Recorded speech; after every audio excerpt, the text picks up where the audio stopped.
Parte 1. Técnicas fundamentais para lidar com pessoas. 1. Se você quiser colher mel, não chute a colmeia. Em 7 de maio de 1931, a mais sensacional perseguição humana que a cidade de Nova York jamais havia conhecido chegou ao seu clímax.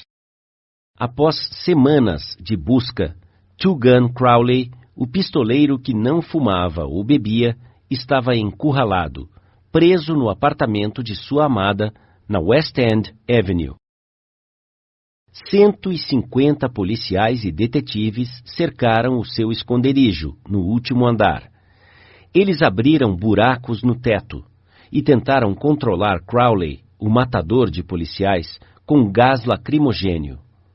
Depois, armaram as suas metralhadoras nos prédios vizinhos e por mais de 1 hora, uma das áreas residenciais mais nobres de Nova York ressoou com os tiros das pistolas e o ratatá das metralhadoras.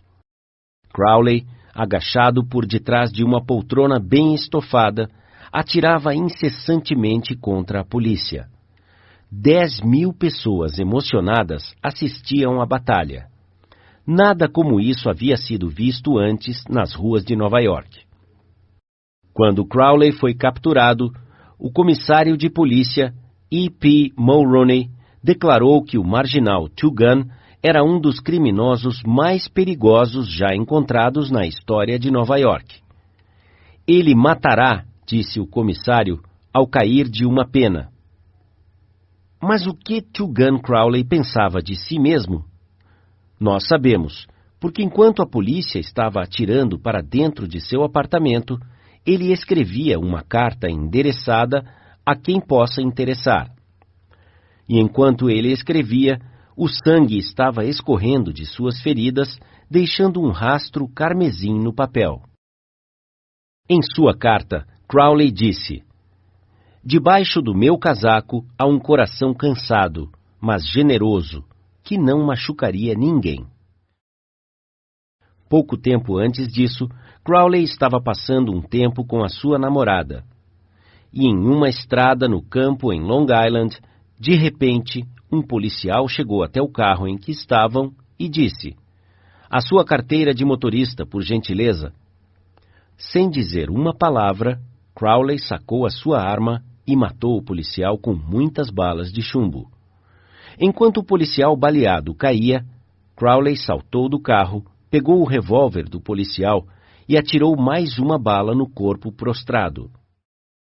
E este era o pistoleiro que havia dito: "Debaixo do meu casaco há um coração cansado, mas generoso, que não machucaria ninguém." Crowley foi condenado à cadeira elétrica. Quando ele chegou à casa da morte em Sing Sing, disse: "É isto que eu ganho por matar pessoas?" "Não," ele disse, "é isto que eu ganho por me defender." A moral da história é esta: Two Gun Crowley não aceitava a culpa por nada. Esta é uma atitude incomum entre criminosos? Se você acha que sim, ouça isto. "Eu passei os melhores anos da minha vida dando às pessoas os melhores prazeres, ajudando-as a se divertir, e o que recebi foi abuso, como se fosse um homem caçado." Foi Al Capone quem disse isso. Sim, o mais notável inimigo público da América, o maior líder de gangsters que já aparecera em Chicago. Capone não se condenava. Na verdade, ele se considerava como um benfeitor público não apreciado e mal interpretado. Foi assim com Dutch Schultz. Antes dele sucumbir sob as balas de gangsters em Newark, Dutch Schultz, um dos mais notáveis trapaceadores de Nova York, disse em entrevista para um jornal que ele era um benfeitor público, e ele acreditava nisso. Eu recebi algumas cartas interessantes de Louis Loss, com quem eu me correspondia sobre este assunto. Ele foi diretor da famosa prisão de Sing Sing por muitos anos, e ele declarava que poucos dos criminosos em Sing Sing se consideram homens maus. Eles são tão humanos quanto você e eu. Então, eles raciocinam e explicam. Eles podem te dizer por que eles tinham que tentar abrir um cofre ou ser rápidos no gatilho.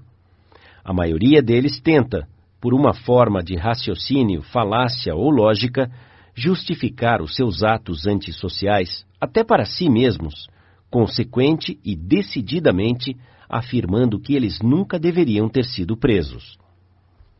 Se Al Capone, Tugan Crowley, Dutch Schultz e os homens e mulheres desesperados atrás das grades de prisões não se culpam por nada, o que podemos dizer sobre as pessoas com as quais você e eu mantemos contato?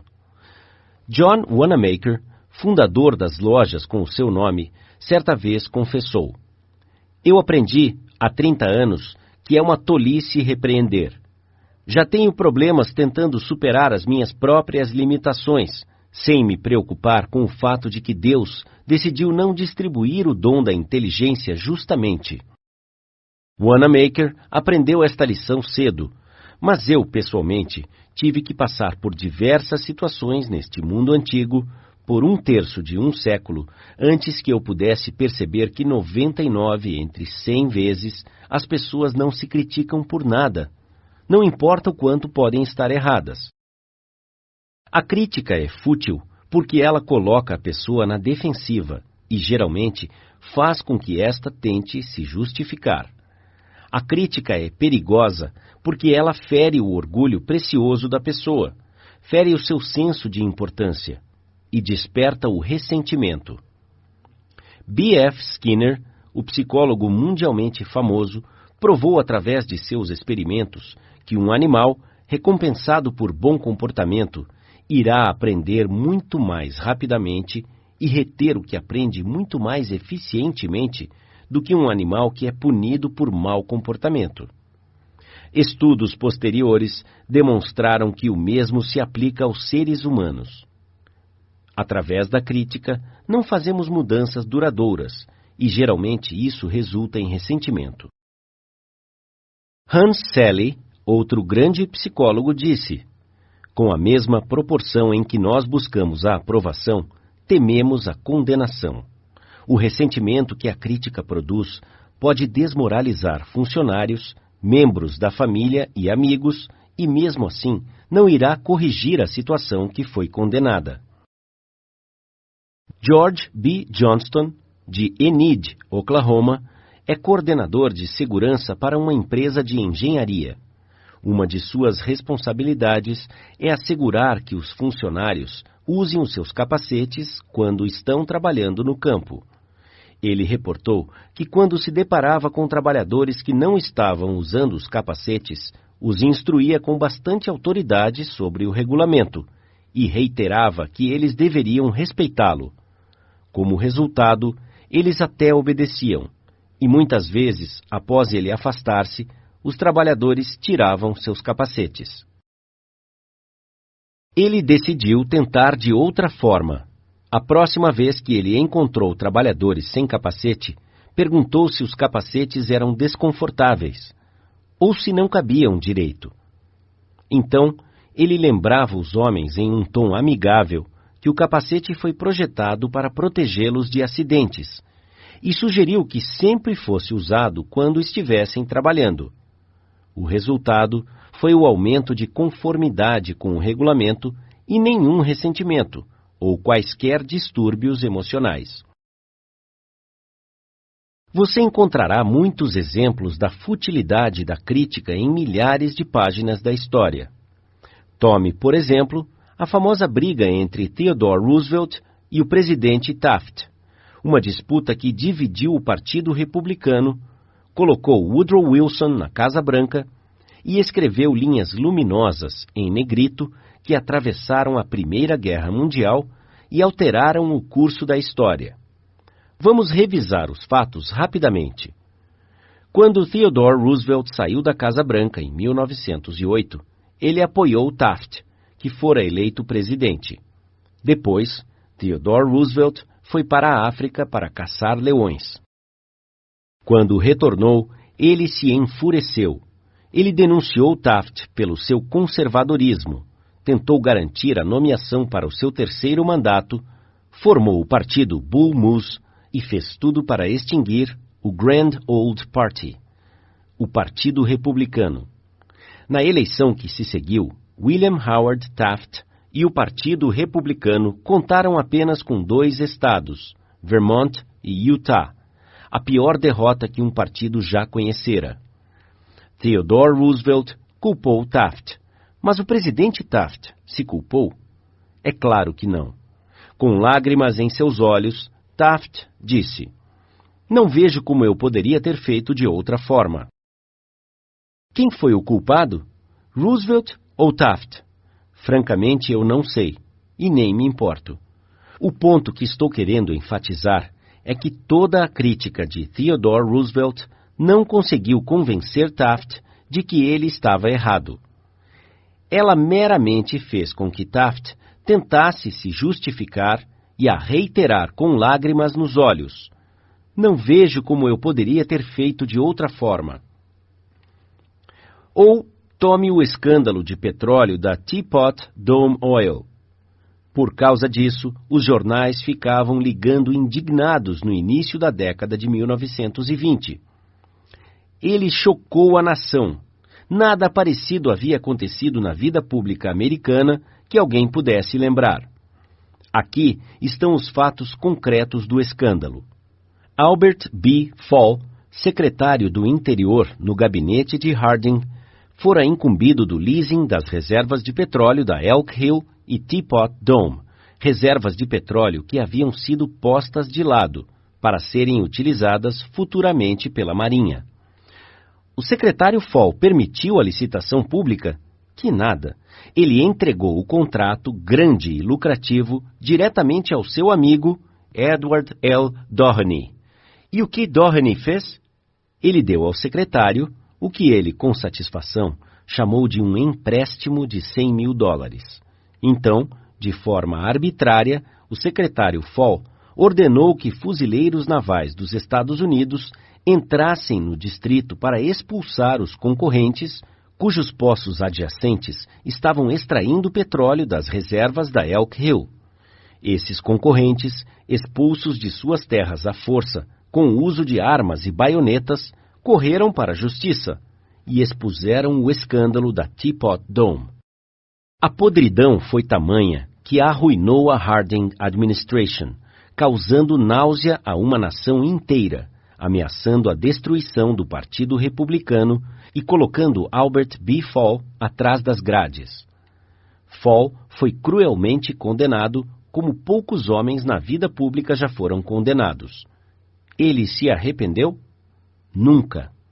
Anos mais tarde, Herbert Hoover deu a entender em um discurso público que a morte do presidente Harding havia sido devido à preocupação e ansiedade mental, porque um amigo o havia traído. Quando a senhora Fall ouviu isso, ela pulou de sua poltrona, chorou. Ela fazia sinais com seus punhos contra o destino e gritou: "O quê? Harding traído por Fall? Não! O meu marido nunca traiu ninguém. Esta casa cheia de ouro não tentaria o meu marido a fazer algo errado. Ele é quem foi traído e levado ao Calvário e crucificado." Aí está, a natureza humana em ação. Malfeitores culpando todos, menos a si mesmos. Todos nós somos assim. Então, quando você e eu formos tentados a criticar alguém amanhã, lembre-se de Al Capone, Tugan Crowley e Albert Fall. Devemos nos lembrar que críticas são como pombos-correio. Eles sempre voltam para casa. Lembre-se que a pessoa que vamos corrigir e condenar provavelmente irá se justificar, e nós é que seremos condenados. Ou como o sutil Taft diria: "Eu não vejo como eu poderia ter feito de outra forma." Na manhã de 15 de abril de 1865, Abraham Lincoln estava em seu leito de morte em um quarto de pensão barato, diretamente em frente ao Teatro Ford, onde John Wilkes Booth havia atirado nele. O corpo comprido de Lincoln estava deitado diagonalmente em uma cama que estava desconjuntada e muito curta para ele. Uma reprodução barata da famosa pintura de Rosa Bonheur, The Horse Fair, estava pendurada acima de sua cama, e uma chama pálida amarela saía do bico de gás, iluminando o quarto sombriamente. Enquanto Lincoln estava morrendo, Stanton, o secretário de guerra, disse: "O mais perfeito governante que o mundo já viu está deitado aqui." Qual foi o segredo do sucesso de Lincoln com as pessoas? Eu estudei a vida de Abraham Lincoln por 10 anos e devotei 3 anos inteiros escrevendo e reescrevendo um livro intitulado Lincoln, o Desconhecido.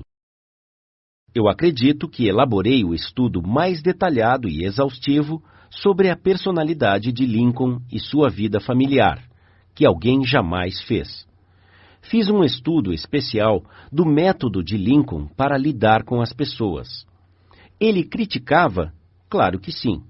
Quando ainda jovem, em Pigeon Creek Valley, Indiana, ele não só criticou, mas escreveu cartas e poemas ridicularizando pessoas e os deixava cair em estradas do campo onde certamente seriam encontradas. Uma dessas cartas despertou ressentimentos que perduraram por toda a vida. Mesmo após Lincoln ter se tornado advogado em Springfield, Illinois, ele atacou os seus adversários abertamente nos jornais. Mas ele fez isso mais do que devia. No outono de 1842, ele ridicularizou um político, vaidoso e polêmico, conhecido pelo nome de James Shields. Lincoln o satirizou através de uma carta anônima publicada no Springfield Journal. A cidade inteira achou muita graça. Shields, sensível e orgulhoso, enfureceu-se com indignação. Ele descobriu quem havia escrito a carta, montou em seu cavalo, foi atrás de Lincoln e o desafiou para um duelo. Lincoln não queria brigar. Ele era contra o duelo, mas não podia desistir por causa de sua honra. Foi dada a ele a escolha das armas. Já que ele tinha braços longos, ele escolheu as espadas compridas da cavalaria e começou a ter aulas de espada com um graduado de West Point. E no dia apontado, ele e Shields se encontraram em um banco de areia no rio Mississippi, preparados para lutar até a morte. Mas no último minuto, testemunhas interromperam e acabaram com o duelo. Esse foi o incidente pessoal mais chocante na vida de Lincoln. Ele aprendeu uma lição muito importante na arte de lidar com as pessoas. Ele nunca mais escreveu uma carta ofensiva. Ele nunca mais ridicularizou ninguém. E daquele momento em diante, ele quase não criticava qualquer pessoa por coisa alguma. Durante a Guerra Civil, Lincoln apontou um novo general após outro para liderar o exército de Potomac. E todos, McClellan, Pope, Burnside, Hooker, Meade, falharam tragicamente e levaram Lincoln a andar de um lado para outro em desespero. Metade da nação condenou impiedosamente esses generais incompetentes, mas Lincoln, sem malícia, contra qualquer pessoa, demonstrando solidariedade a todos, manteve a calma. Uma de suas citações favoritas era: "Não julgueis, para que não sejais julgado." E quando a senhora Lincoln e outros falavam asperamente contra o povo do Sul, Lincoln respondia: "Não os critique, eles são simplesmente o que nós seríamos sob as mesmas circunstâncias." Mas, se existisse um homem que tinha motivo para criticar, esse certamente seria Lincoln. Observe esta ilustração. A Batalha de Gettysburg ocorreu nos primeiros 3 dias de julho de 1863. Durante a noite de 4 de julho, Lee saiu em retirada para o sul, enquanto nuvens carregadas inundavam o país com chuva. Quando Lee chegou a Potomac com o seu exército derrotado, ele encontrou um rio transbordante e intransponível à sua frente, e o exército da União, vitorioso, atrás dele. Lee estava numa cilada. Ele não tinha como fugir. Lincoln viu isso. Aqui estava uma oportunidade de ouro que havia caído dos céus, a oportunidade de capturar o exército de Lee e pôr um fim à guerra. imediatamente. Então, com um surto de grande esperança, Lincoln ordenou que Meade não conclamasse um conselho de guerra, mas que atacasse Lee, imediatamente. Lincoln telegrafou suas ordens e enviou um mensageiro especial a Meade, exigindo uma ação imediata. E o que o general Meade fez? Ele fez completamente o oposto. Conclamou um conselho de guerra em violação direta às ordens de Lincoln. Ele hesitou. Ele procrastinou. Telegrafou todo tipo de desculpas. Ele simplesmente recusou-se a atacar Lee. Finalmente, as águas baixaram e Lee escapou sobre o Potomac com as suas forças. Lincoln ficou furioso. Qual é o problema? Lincoln disse ao seu filho Robert: Santo Deus, o que significa isso? Nós os tínhamos em nossas mãos e só precisávamos estender as nossas mãos e eles seriam nossos. Mas nada que eu pudesse dizer ou fazer faria o exército se mover. Sob as circunstâncias, qualquer general poderia ter derrotado o Lee. Se eu tivesse ido até lá, eu mesmo teria dado uma surra nele. Completamente desapontado, Lincoln sentou-se e escreveu uma carta para Meade. E lembre-se, foi neste período da vida que Lincoln foi extremamente conservador e refreou-se em sua fraseologia. Então, esta carta, vindo de Lincoln, em 1863, era equivalente a uma severa repreensão. Meu caro general, não creio que você tenha percebido a repercussão da fuga de Lee.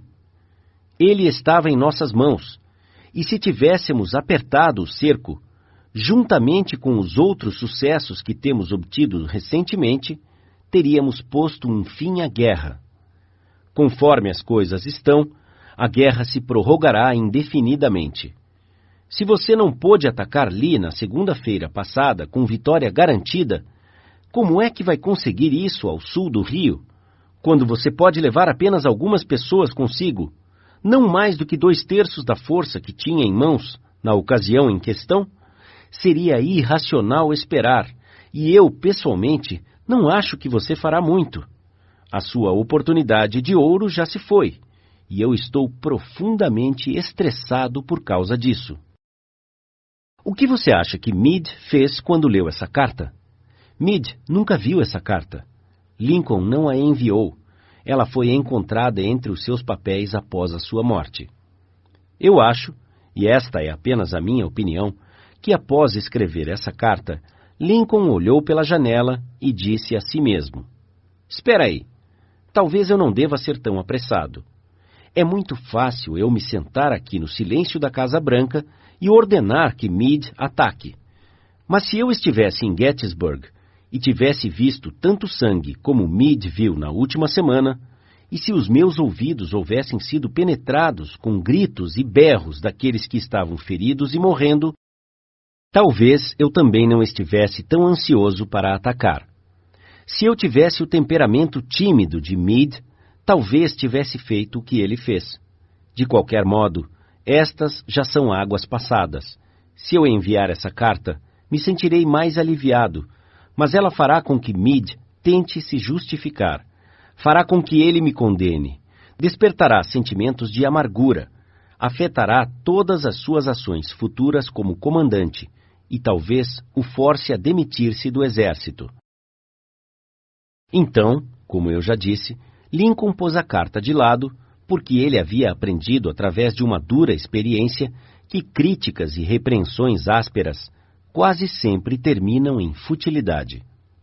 Theodore Roosevelt disse que quando ele, como presidente, era confrontado com um problema complexo, ele se inclinava para trás e olhava para um grande quadro de Lincoln, pendurado acima de sua mesa na Casa Branca, e perguntava a si mesmo: o que Lincoln faria se estivesse em meu lugar?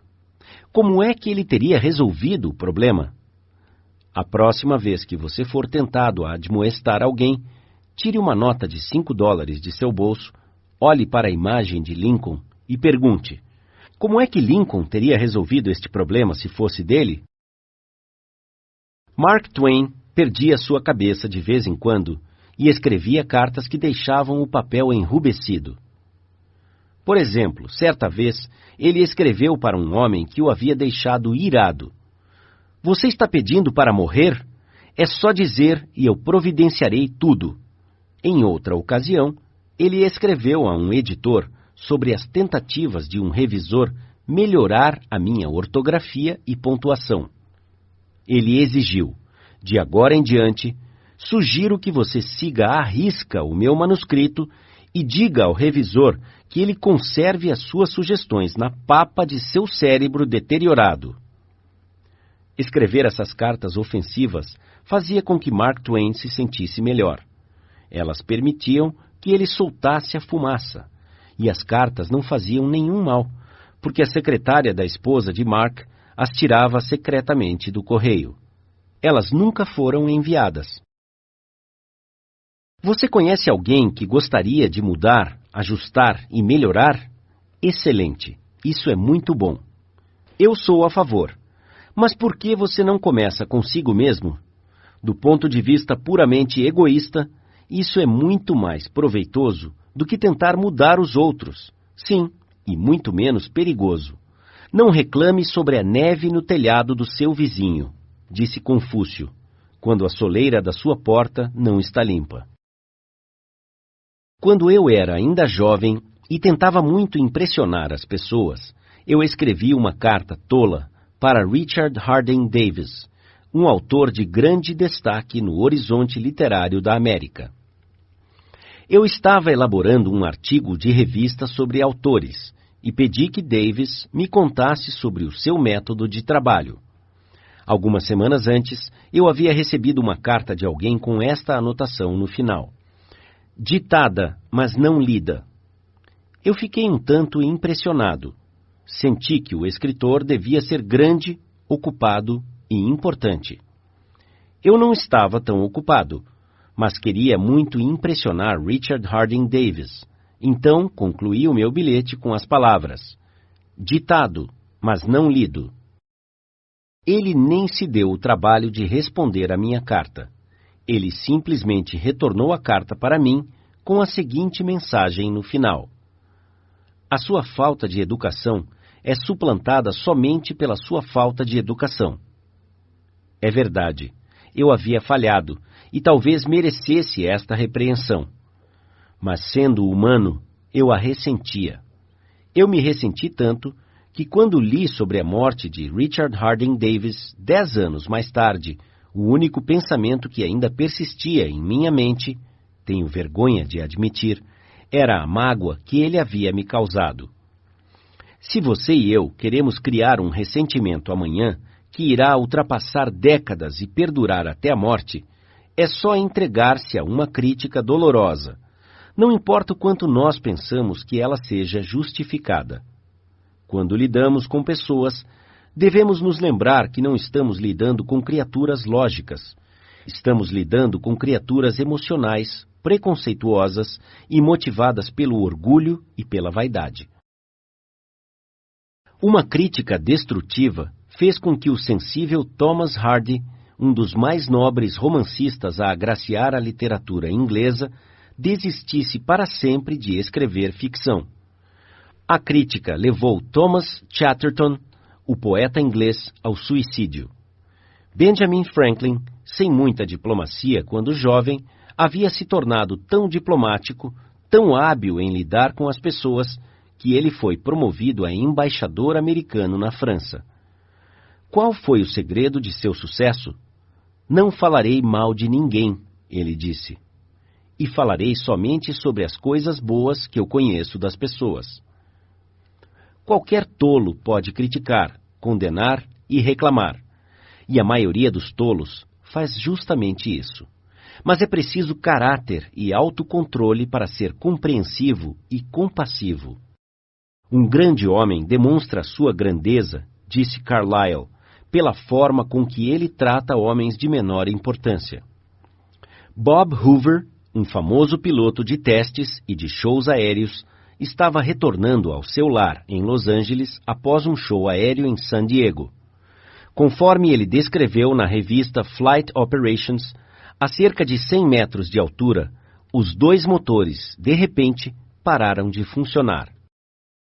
Através da destreza de suas manobras, ele conseguiu pousar o avião, que ficou bastante danificado, apesar de ninguém se machucar. O primeiro ato de Hoover após o pouso de emergência foi inspecionar o combustível da aeronave. Conforme ele havia suspeitado, o avião de hélice da Segunda Guerra Mundial que ele havia pilotado havia sido abastecido com combustível de avião, ao invés de gasolina. Após retornar ao aeroporto, ele pediu para ver o mecânico que havia realizado a manutenção em seu avião. O jovem ficou bastante abalado com o erro que havia cometido. Lágrimas escorriam pelo seu rosto enquanto Hoover se aproximava. Ele havia causado a perda de um avião extremamente caro e poderia ter causado a perda de mais 3 vidas. Você pode imaginar a fúria de Hoover. Podemos até prever a bronca que o mecânico receberia desse piloto orgulhoso e meticuloso por aquele descuido. Mas Hoover não repreendeu o mecânico. Ele nem o criticou. Pelo contrário, ele pôs o seu braço enorme no ombro do jovem e disse: para demonstrar que tenho certeza que você jamais fará isso, amanhã quero que você faça a manutenção do meu F-51. Geralmente, os pais são tentados a criticar os seus filhos. Você esperava que eu dissesse, não faça isso, mas não o farei. Eu vou simplesmente dizer. Antes de criticá-los, leia um dos clássicos do jornalismo americano, Father Forgets, O Pai Perdoa. Originalmente, ele apareceu como um editorial no jornal People's Home Journal. Estamos reimprimindo-o aqui, com a permissão do autor, conforme resumido no Reader's Digest. Father Forgets é um daqueles artigos que, elaborados em um momento de profunda sinceridade, toca muitos dos leitores de tal forma que se tornará uma cópia favorita que será impressa vez após vez e se tornará perene. Desde o seu surgimento, Father Forgets foi reproduzido, escreve o autor, W. Livingston Larned, em centenas de revistas, jornais de empresas e em jornais em todo o país. Foi reimpresso quase que extensivamente em diversos idiomas estrangeiros. Eu, pessoalmente, dei permissão a milhares de pessoas que queriam ler o texto em escolas, igrejas e plataformas montadas para palestras. Já apareceu no ar em inúmeras ocasiões e programas. Curiosamente, periódicos universitários já o usaram, e revistas do ensino médio. Às vezes, as peças parecem se encaixar misteriosamente. Estas certamente encaixaram. O pai esquece. W. Livingston Larned. Escute, filho. Eu estou dizendo isto enquanto você dorme, debruçado com a sua mãozinha debaixo do seu rosto e os cachinhos dourados, molhados de suor e grudados em sua testa. Eu entrei no seu quarto sozinho. Há apenas alguns minutos, enquanto estava sentado na biblioteca lendo o meu jornal, fui invadido por uma onda de remorso sufocante. Sentindo-me culpado, vim para ficar ao lado de sua cama. Eu estive pensando sobre algumas coisas, filho. Fiquei bravo com você. Eu te dei uma bronca enquanto você estava se vestindo para ir à escola, porque você não enxugou o rosto direito com a toalha. Briguei com você por não ter limpado os sapatos. Gritei com muita raiva quando você jogou algumas coisas no chão. No café da manhã, também fiquei irritado. Você derramou algumas coisas. Você engoliu a sua comida. Você colocou os cotovelos sobre a mesa. Você colocou muita manteiga em seu pão. E quando você saiu para brincar e eu para pegar o meu trem, você virou para mim e acenou e disse, "Tchau, papai." E eu fechei a cara e respondi, "Endireite as suas costas." Depois, tudo recomeçou no final da tarde. Enquanto eu subia a rua, vi você ajoelhado brincando com bolinhas de gude. Havia buracos em suas meias. Eu te humilhei na frente dos seus amiguinhos e te fiz entrar em casa antes de mim. Meias são caras, e se você tivesse que comprá-las, você seria mais cuidadoso.